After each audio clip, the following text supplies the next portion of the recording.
إن الحمد لله نحمده ونستعينه ونستغفره ونعوذ بالله من شرور أنفسنا ومن سيئات أعمالنا من يهده الله فلا مضل له ومن يضلل فلا هادي له وأشهد أن لا إله إلا الله وحده لا شريك له وأشهد أن محمدا عبده ورسوله اللهم صل وسلم وبارك عليه وعلى آله وصحبه ومن تبعهم بإحسان إلى يوم الدين يا أيها الذين آمنوا اتقوا الله حق تقاته ولا تموتن إلا وأنتم مسلمون أما بعد.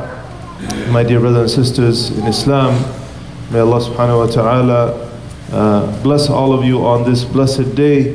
May Allah subhanahu wa ta'ala send His peace and blessings upon our beloved Prophet sallallahu alaihi wasallam, his family, his companions and the believers everywhere until the day of judgment. Ameen ya Rabbil Alameen. Dear brothers and sisters, today I want to talk to you about submitting to the will of Allah subhanahu wa ta'ala.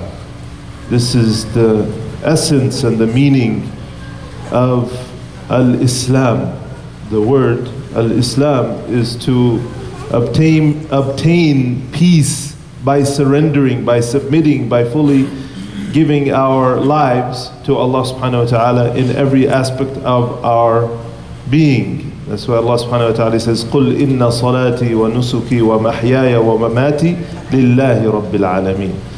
Say, Allah subhanahu wa ta'ala telling the Prophet ﷺ to say that my prayers and all of my acts of sacrifice and my life and my death are all for Allah subhanahu wa ta'ala. So this is the meaning of Islam, submitting and giving everything that every aspect of our being to Allah.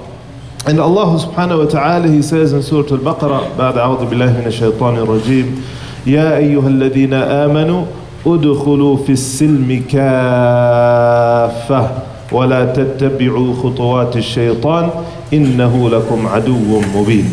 Allah says that, O you who believe, enter into a state of submission to Allah completely. Notice the word Allah subhanahu wa ta'ala uses here, kafa. That you get the sense even from the word that give all of yourself wholeheartedly to Allah. Completely surrender, submit to Allah. And don't follow the path or the footsteps of shaitan, and he for you is a clear enemy.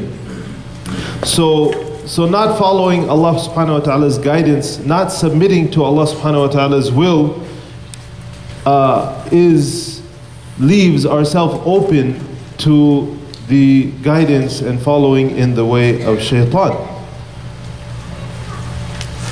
And then Allah subhanahu wa ta'ala says in Surah Al-Baqarah, أَفَتُؤْمِنُونَ بِبَعْضِ الْكِتَابِ وَتَكْفُرُونَ بِبَعْضِ. Do you believe in part of the book and do you leave other parts? In other words, do you pick and choose your religion as to what you're going to do and what you're not going to do? Is that our prerogative to do that? Is that our right, or is Allah subhanahu wa ta'ala the one who defines for us how we want to live? Dear brothers and sisters, I always have to make this reminder, and it's out of love. Put your phones away, don't talk to each other. The khutbah is a time to listen, not to engage in any other worldly action. So Allah subhanahu wa ta'ala, He reminds us, or He asks this question, do you believe in part of the book and do you leave other parts of it? And this is in reference specifically to the followers of Sayyidina Musa alayhi salam, Bani Israel, the children of Israel, who they, when it suited them, when it fit their wants and desires, they followed Musa. But when it was things that they didn't like, they didn't want, they left it alone. And so this is a rebuke to that nation. And Surah Al-Baqarah as a whole, as you all know, many parts of it are a description of what Bani Israel did with their prophet, which is a warning for us as to what not to do with Allah subhanahu wa ta'ala and our prophet.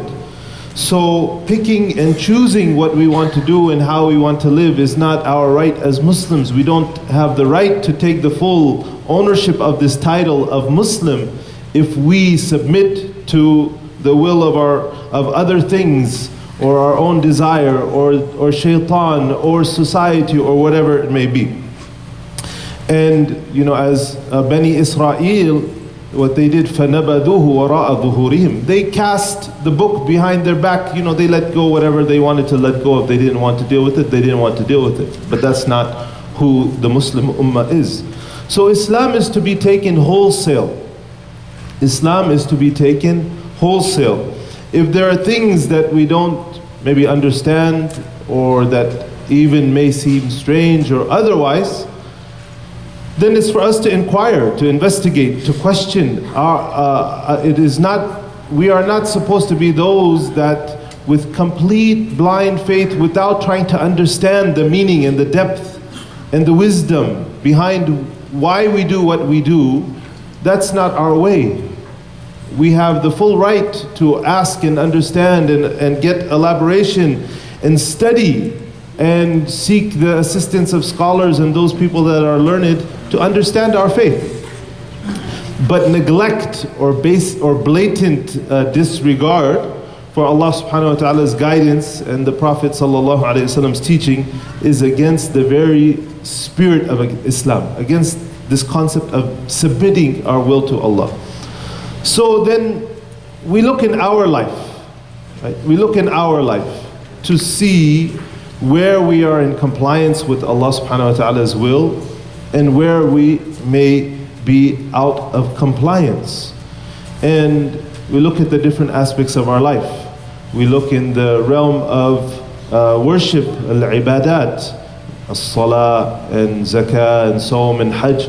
Are we fulfilling those obligations that Allah subhanahu wa ta'ala has placed upon us or not? We look in al-mu'amalat, in those business and societal dealings and realities that we have.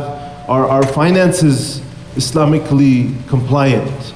Are our marital relations, and in terms of how we give our rights as husbands and wives to each other, is that in compliance?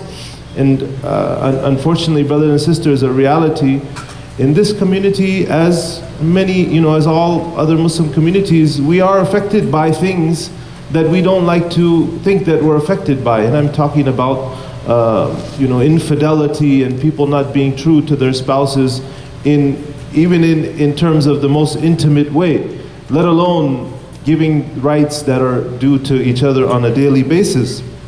And then, all of these different aspects of our deen, even when it comes to the time when we leave this world. Do we leave this world and do we give the inheritance to those who deserve it, or do we give it to those as Allah subhanahu wa ta'ala wills, or just based upon how we want it? And the way we dress, and on and on and on. Are we in compliance in the finite aspects of our life, or are we not? And then comes a big question, a very, very, very important question that we all have to investigate within ourselves. If there are certain things about us that we are not doing as Muslims that we should be doing, if there are certain parts of our deen that we're not compliant with, then why is that? What is the reason? Right? What is the reason? Why are we not following Allah's way?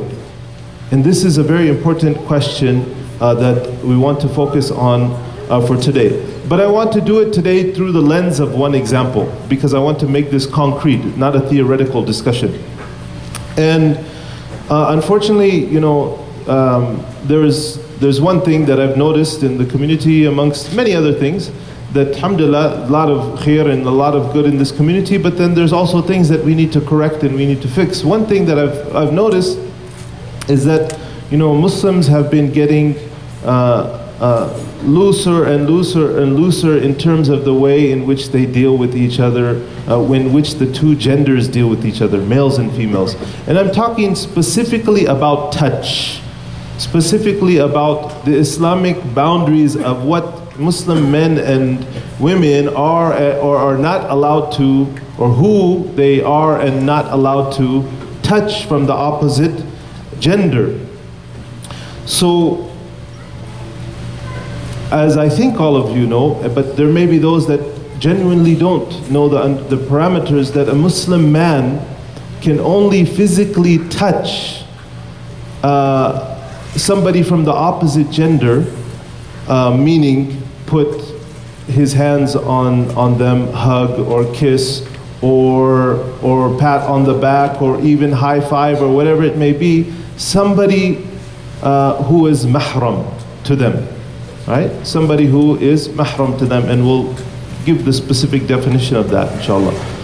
And the same for Muslim women. A Muslim woman can only touch somebody who is mahram for her from the opposite gender. And these are very specific and clear guidelines in Islam. Why am I using this example to talk about this discussion of are we submitting to Allah subhanahu wa ta'ala or not? A couple of reasons. Number one, this past Eid, alhamdulillah, we had a wonderful Ramadan together as a community, and may Allah subhanahu wa ta'ala accept from us all of the good that we did in that month. And may Allah allow us to live the spirit of Ramadan long into the year. But this past Eid, I observed, things in various social gatherings that, this concept of appropriate boundaries between men and women in the community is fast disappearing. Right? We live in a place where there are no boundaries really between men and women, generally speaking, although in business and professional settings, those things are becoming a problem because of all of the things that are coming out in society, the Me Too movement, sexual harassment, and so on. So society is starting to pay more attention. And actually, very interestingly enough, the rules and regulations that businesses are now setting up are almost in compliance with Islam in terms of how men and women are supposed to deal with each other from the opposite gender. But anyways, I noticed this trend. And secondly, this issue is a very good barometer. It's a very good measuring stick to see one's level of compliance to Allah subhanahu wa ta'ala's will.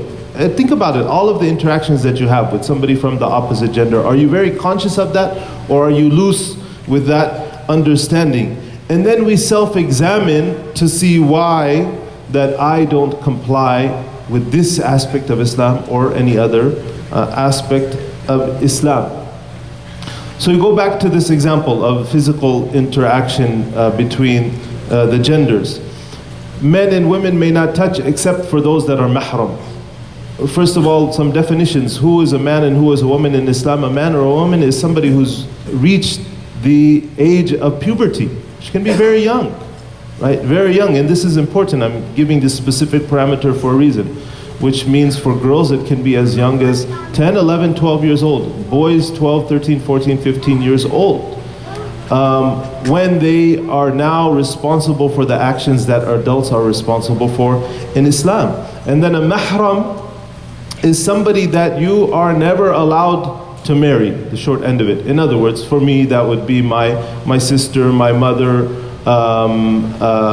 my daughter, my direct auntie, my direct niece, etc. These few categories of people. And someone that you are never allowed to marry, your closest relatives. And there's a line there, that doesn't mean it goes into cousins and so on and so forth. And we'll talk about the ayah that gives the specifics. And the ayah in Surah An-Nur, ayah number 31, where Allah subhanahu wa ta'ala gives very specific parameters. And I'm going to read the ayah in full, because Allah subhanahu wa ta'ala didn't give us these details in vain, just for the sake of filling up pages, but for the sake of us understanding and actually implementing these realities in our life. And Allah subhanahu wa ta'ala says, وَقُلْ لِلْمُؤْمِنَاتِ يَغْضُضْنَ مِنْ أَبْصَارِهِنْ وَيَحْفَظْنَ فُرُوجَهُنْ. And the ayah goes on, it's long, I'll read the translation. Allah subhanahu wa ta'ala says, tell the believing women to lower their gaze and to guide their privates and to not display وَلَا يُبَدِينَ زِينَتَهُنَّ إِلَّا مَا ظَهْرَ مِنْهَا, and not to display those beautiful aspects of themselves, except what is very apparent. Right? In other words, what is allowed from an Islamic dress code as to how women are supposed to dress. And they should cover their chest with their veils and not to show their zina, except to, this is the part I want to focus on, except to their husbands or their fathers or their father-in-law, their sons or stepsons, their brothers and sisters' sons, or their women attendants, or their male attendants who do not have any need for women, or boys who are not yet aware of sexual matters. And the ayah continues on, but those are the specific categories that Allah subhanahu wa ta'ala talks about. So again, why am I mentioning this? Because Allah subhanahu wa ta'ala is specific with us so that we pay attention. Right? He gives us very particular parameters, and not just for us to live our life loose the way in which we want to, because we want to. It's for us to live the way in Allah subhanahu wa ta'ala, in which Allah subhanahu wa ta'ala wants us to live. And so this aspect of physical touch, this ayah is about sight, what you can look at, what a woman can display of her beauty to men. And then and then we also extract from that even more so that a man should not touch a woman that is outside of those particular parameters, outside of who is mahram to him. As Al-Imam An-Nawawi, he says, كُلُّ مَنْ حُرِمَ النَّظَرُ إِلَيْهِ فَالْمَسُّ أَوْلَى. He says, anybody that you're not allowed to look at, then even more so you're not allowed to touch them. Right? So even in this society, they say, look but don't touch. We don't buy that as an Islamic principle. We don't look and we don't touch. Right? But definitely if you can't look at somebody, then you can't touch them. And so what does that mean?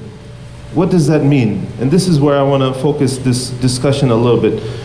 Even with a good intention, without sexual intent of any sort, a Muslim man may not hug his female colleague at work. Right? A Muslim woman may not hug the teenage son of her friend, even though she's known that boy since he was a baby. Once he reaches a certain age, that relationship where, oh mashallah, so cute and this and that, no, now he's beyond. And that relationship changes. Two adult cousins, male and female, if they grew up together, even in the same household, then they're not allowed to touch each other, right? When they reach the age of puberty and beyond. Boys and girls in school, as it's unfortunately common practice in this society, that boys and girls that barely even know each other, they hug each other when they see each other, when they come to school and when they leave, right? But that doesn't work for us as Muslims. And even an uncle in the community, mashallah, who's been in the community for 30, 40, 50 years, and he's seen generations of us grow up in the community, does not have the right to touch the young girls in the community once they've reached age. Right? Even if they see them as their daughter or their niece, so to speak. Except their own niece, their own direct niece, fine, but nobody else. Old friends of opposite gender, they haven't seen each other for a long time and they see each other even after 10, 20, 30 years, it doesn't give them the right to now embrace each other. These are even, most people see these as harmless interactions. And relatively speaking, they're not things that are based on any sexual sort of intent between people and so on and so forth. But do we comply with how Allah subhanahu wa ta'ala wants us to live and what He asks us to do? This is a good measuring stick, and these are things that are very commonplace in the community. So I bring it up because the question is to each one of us. Are we submitting to Allah? Right? Are we submitting to Allah in our lifestyle? In this particular issue that I'm talking about, but in every single aspect. And then the question that I mentioned before, why don't people submit? Why don't people submit? So if you fell into any of this category as relates to this issue of physical touch, or anything else that you can think of, then pay attention to this part. Why don't people submit? Why are people so easy to cross those lines? Right? Where do you fall? So number one, people say that I genuinely don't know. Right? I'm ignorant. I didn't know. And we'll comment on each one of these things. Some people say I kind of know that there's something about that in Islam, but everybody does it, so I didn't think it's a big deal. Right? Others, they say, well, that's the standard and the custom in this society, so, how can I do other than that? Others, they say, I'm just doing it to express my love or affection as it applies to this particular example, right? Why don't I comply? Because there's no harm in it. I don't mean any harm in it. I'm not trying to violate anybody. That's, I'm just doing it out of love. Others say, I don't care to know. Right? I don't care to know. A self-imposed ignorance. I don't want to know. And then some people say, I simply don't care. And then others, it doesn't make sense or it's not practical. Some people, their reasoning as to why they don't submit, I know better. Right? And all of these are problematic statements, as Allah subhanahu wa ta'ala says, وَلَا تَتَّبِعُوا خُطُوَاتِ الشَّيْطَانِ. Don't fall prey to the footsteps of shaitan. No matter what the reasoning is, understand our responsibility is to submit to Allah and not to say, well, I genuinely don't know. Somebody, if they genuinely don't know, they may be excused. If they're genuinely ignorant about something in Islam, right, they may be excused. Allah doesn't hold us responsible for that which we are unaware of. But there are certain things that we have to be aware of as Muslims that are upon us. That's important. Some people say, I kind of know, but everybody does it. Well, our Prophet ﷺ said, وَلَا يَكُنْ أَحَدُكُمْ إِمَّعَ. None of you should be imma'a. You just do what people do. In أحسن الناس أحسنت وإن أساءوا أسأت. If people do good, I do good. If people do bad, I do bad. I just do what people do. That's not the character of the Muslim. The Prophet ﷺ says, وَلَكِنْ وَطِّنُوا أَنفُسَكُمْ. Be firm and solid in what you believe in and practice as such. Right? This argument that people make, well, this is the standard and custom in this society. Islam is a way of life. Islam is our way of life. It doesn't have to, Islam acknowledges local custom and tradition as long as that's not in contradiction with Islam. Right? So alhamdulillah, all of the good traditions that we bring from the different backgrounds that we have, Islam respects that. But when it's something that's against Islam, then Islam restricts that. Right? People say, I'm just trying to show my love and my affection. Show your love and affection to Allah. Right? Show your love and affection to Allah, that you care about submitting to His will and not just to the will of others because, this is what everybody does and it's a nice thing to do. Even if it's a nice thing to do, but if it's against Allah's will, then we don't do it. And some people say, I don't care to know. It's very dangerous. This is the ummah of Iqra. This is the ummah that's supposed to be educated and educate itself. Some people say, I simply don't care. Completely against the Islamic spirit. Or they say it doesn't make sense or it's not practical. Well, if we don't understand, like we said earlier, try to understand, seek to understand, right? And have the desire to understand. And if it's not practical, that how come everybody else is doing it and they're living fine with that practicality? So we have to review ourselves. And some people say, I know better. And Allah subhanahu wa ta'ala says, أَرَأَيْتَ مَنِ اتَّخَذَ إِلَهَهُ هَوَى. Have you not seen the one that takes his hawa, his desire, as his God? So these are very kind of dangerous attitudes that we need to self-reflect upon, and may Allah subhanahu wa ta'ala allow us to change our ways for the better. May Allah subhanahu wa ta'ala allow us to be ibadullah, to be those that are the servants of Allah, not those that are servants for the mujtama', for the society, or ibad lil adat wa taqalid, that we just are followers and servants of customs and traditions, or ibad lil hawa, or servants to our own desires. May Allah subhanahu wa ta'ala guide us all. أقول قولي هذا واستغفر الله لي ولكم. ادعوا الله وأنتم موقنون بالإجابة.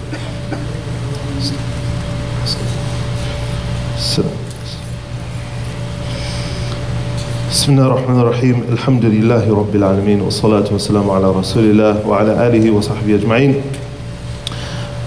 My dear brothers and sisters, this is just a reminder. Life goes on and we get stuck in certain routines. We don't pay attention to some of the small things that we do in our lives, and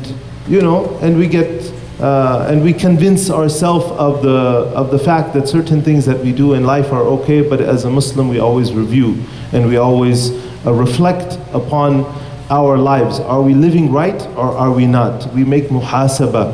We take account of ourselves before account will be taken for us. May Allah subhanahu wa ta'ala guide us to what is right. May Allah subhanahu wa ta'ala allow us to live lifestyles that are pleasing to Him. May Allah subhanahu wa ta'ala allow us to hear the best of words and follow them. اللهم إني داع فقولوا آمين. اللهم اغفر للمسلمين والمسلمات المؤمنين والمؤمنات الأحياء منهم والأموات إنك سميع قريب مجيب دعوات. اللهم أعز الإسلام والمسلمين. اللهم أعز الإسلام والمسلمين. اللهم أعز الإسلام والمسلمين.